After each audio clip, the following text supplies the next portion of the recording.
మనకి చిన్న గాయం అయితే ఏం చేస్తాం? కాసేపు నొక్కి పట్టుకుంటాం, కొంతసేపటికి రక్తం కారడం ఆగిపోతుంది.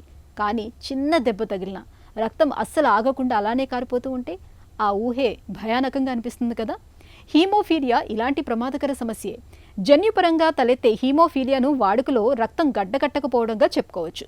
సాధారణంగా ఎవరికైనా గాయమైనప్పుడు రక్తంలో ఉండే కొన్ని ఫ్యాక్టర్స్ రక్తాన్ని గడ్డకట్టేలా చేసి రక్తస్రావాన్ని ఆపుతాయి. కానీ హీమోఫీలియాతో బాధపడుతున్న వారిలో ఆ ఫ్యాక్టర్స్ లోపించడం వల్ల చిన్న గాయమైనా సరే రక్తం ధారగా కారిపోతూ ఉంటుంది. కొన్నిసార్లు ఎలాంటి దెబ్బలు తగలకుండానే శరీరం లోపల ముఖ్యంగా కీళ్లలో రక్తస్రావం అవుతూ ఉంటుంది. అసలు ఈ హీమోఫీలియా జబ్బు ఎలా వస్తుంది, దీనికి చికిత్స ఎలా, మొదలైన వివరాల గురించి డాక్టర్ని అడిగి ఇప్పుడు తెలుసుకుందాం. హీమోఫీలియా అంటే ఏంటి?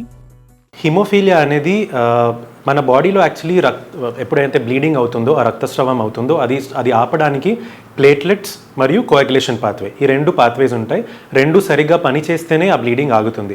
సో ఈ కోయాగులేషన్ పాత్వే ఇందులో డిఫెక్ట్ ఉంటే factor 8 as well as factor 9లో డిఫెక్ట్ ఉంటే దానివల్ల hemophilia A or hemophilia B అనే జబ్బు వస్తుంది అనమాట.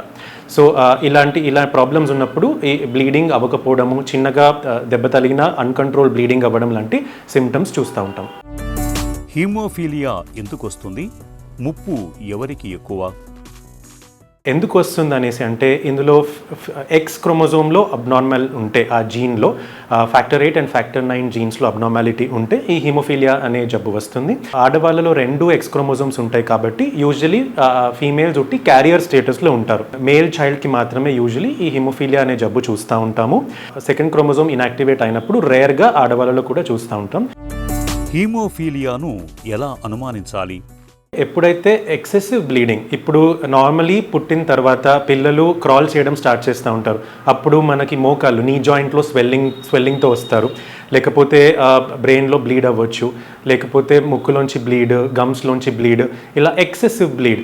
లేకపోతే సర్కంసిషన్, కొన్ని కమ్యూనిటీస్లో సర్కంసిషన్ చేస్తారు కాబట్టి అప్పుడు ఆ సర్కంసిషన్ అయిన తర్వాత ఎక్సెసివ్ బ్లీడ్. ఇలా వేరియస్ రీజన్స్ వల్ల ఎక్సెసివ్ బ్లీడ్, అన్కంట్రోల్డ్ బ్లీడ్, రక్తస్రావం ఆగట్లేదు, ఇది అన్యూజువల్గా ఉంది అన్నప్పుడు డాక్టర్ దగ్గరికి రెఫర్ చేసినప్పుడు అప్పుడు వాళ్ళు ఈ కోయాగులేషన్ టెస్ట్ చేస్తారు. ఆ కోయాగులేషన్ టెస్ట్లో ఏపీటీటీ టెస్ట్లో ప్రొలాంగేషన్ ఉన్నప్పుడు మిక్సింగ్ స్టడీస్ అండ్ ఫ్యాక్టర్ అసేస్, ఇలా వేరియస్ టెస్ట్లు చేసి ఈ ఫ్యాక్టర్ డెఫిషియన్సీని కనుగొంటారు. దాని తర్వాత కన్ఫర్మ్ చేయడానికి జెనెటిక్ టెస్ట్ చేయాల్సి ఉంటుంది. హీమోఫీలియా ఎందుకు ప్రమాదకరం? ఇప్పుడు పిల్లలు నడుస్తూ ఉంటారు, ఆడుకుంటూ ఉంటారు, పరిగెడుతూ ఉంటారు. అలా కింద పడినప్పుడు బ్లీడింగ్ అయ్యే ఛాన్స్ ఉంటుంది because of the factor deficiency. లేకపోతే సడన్గా కింద పడినప్పుడు బెడ్ మీద నుంచి తలలో బ్లీడ్ అయ్యే ఛాన్స్ ఉంటుంది. సో ఇలా అన్ని రీజన్స్ వల్ల ఇటువంటి అన్ని ప్రాణాంతకరమైన బ్లీడింగ్స్ కాబట్టి జీవహాని ఉంటుంది కాబట్టి హిమోఫీలియా ప్రమాదకరం. సో ఎలా అంటే 3 రకాలు ఉంటాయి: mild, moderate and severe. Less than 1% factor ఉన్న వాళ్ళని సివియర్ అంటాము. సో ఈ పేషెంట్స్లో ఈ బ్లీడింగ్ రిస్క్ చాలా అధికంగా ఉంటుంది. హీమోఫీలియాను ఎలా నిర్ధారిస్తారు? ఎప్పుడైతే పేషెంట్ ఎక్సెసివ్ బ్లీడ్స్తో హాస్పిటల్కి వస్తారో అప్పుడు బ్లీడింగ్ డిజార్డర్స్ని సస్పెక్ట్ చేస్తాము. ప్లేట్లెట్ కౌంట్ చెక్ చేసి నార్మల్ ఉంది, నెక్స్ట్ పీటీ, ఏపీటీటీ అనే కోయాగులేషన్ టెస్ట్ చేసి అందులో ప్రొలాంగ్డ్ ఫ్యాక్టర్స్ ఉన్నాయి అంటే దెన్ మిక్సింగ్ స్టడీస్ చేసుకొని we will diagnose with hemophilia. Genetic test తర్వాత పంపించుకుంటాము to get to know the genotype or genetic confirmation. So ఇలాంటి డయాగ్నోజ్ అయిన తర్వాత పేషెంట్స్కి ఇమీడియట్గా ట్రీట్మెంట్ ఇనిషియేట్ చేయాల్సి ఉంటుంది. హీమోఫీలియాకు చికిత్స ఎలా ఉంటుంది? ఫ్యాక్టర్ డెఫిషియన్సీ ఉంది బాడీలో, సో ఎక్స్టర్నల్గా ఫ్యాక్టర్స్ మనము సప్లై చేయాలి. ఎలా అంటే త్రూ ఇంజెక్షన్స్. దాన్ని ప్రైమరీ, సెకండరీ, టెర్షరీ ప్రొఫైలాక్సిస్ అని 3 రకాలుగా విభజిస్తారు. So primary prophylaxis is the best prophylaxis. ఎప్పుడైతే హిమోఫీలియా ఉందని నిర్ధారణ అయిందో అప్పుడు ఇమీడియట్గా ఈ ఫ్యాక్టర్ ప్రొఫైలాక్సిస్ని స్టార్ట్ చేయాల్సి ఉంటుంది.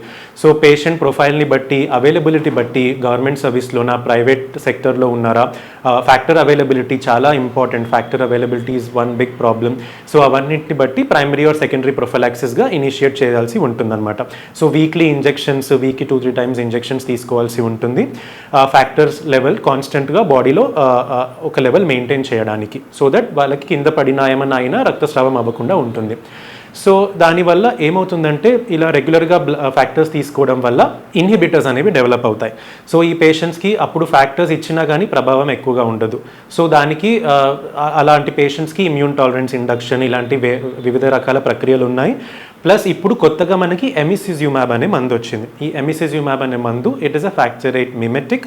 ఇది చర్మం కింద తీసుకోవాల్సి ఉంటుంది, లో డోస్ అండ్ 2 నుంచి 4 వారాల్లో ఒకసారి కూడా తీసుకునేటువంటి డోజింగ్ రెజిమెంట్స్ ఇప్పుడు ట్రయల్స్ టెస్ట్లు చేసి వాడుకలో ఉన్నాయి. సో హిమోఫిలియాకి చికిత్స రెగ్యులర్ ఫ్యాక్టర్ ప్రొఫైలాక్సిస్, ఎమిసిజ్యూమాబ్, మూడోది జీన్ థెరపీ. ఇప్పుడు జీన్ థెరపీ గురించి NEJM లాంటి పెద్ద పెద్ద జర్నల్స్లో పెద్ద ట్రయల్స్ రిజల్ట్స్ పబ్లిష్ అవుతా ఉంది.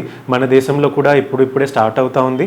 సో ఇంకా కొన్ని సంవత్సరాల్లో ఐ హోప్ ప్రతి ఒక్క హిమోఫిలియా పేషెంట్కి ఈ జీన్ థెరపీ కూడా యాక్సెసిబిలిటీ వస్తుంది అనే ఆశతో ఉన్నాం. హీమోఫీలియా పిల్లల విషయంలో ఎలాంటి జాగ్రత్తలు తీసుకోవాలి? ఒక్కటేంటంటే ప్రైమరీ ఆర్ సెకండరీ ప్రొఫైలాక్సిస్ని వెంటనే ఇనిషియేట్ చేయడం చాలా ఇంపార్టెంట్. బికాస్ బాడీలో ఫ్యాక్టర్ సప్లై మెయింటైన్ చేసుకోవాలి.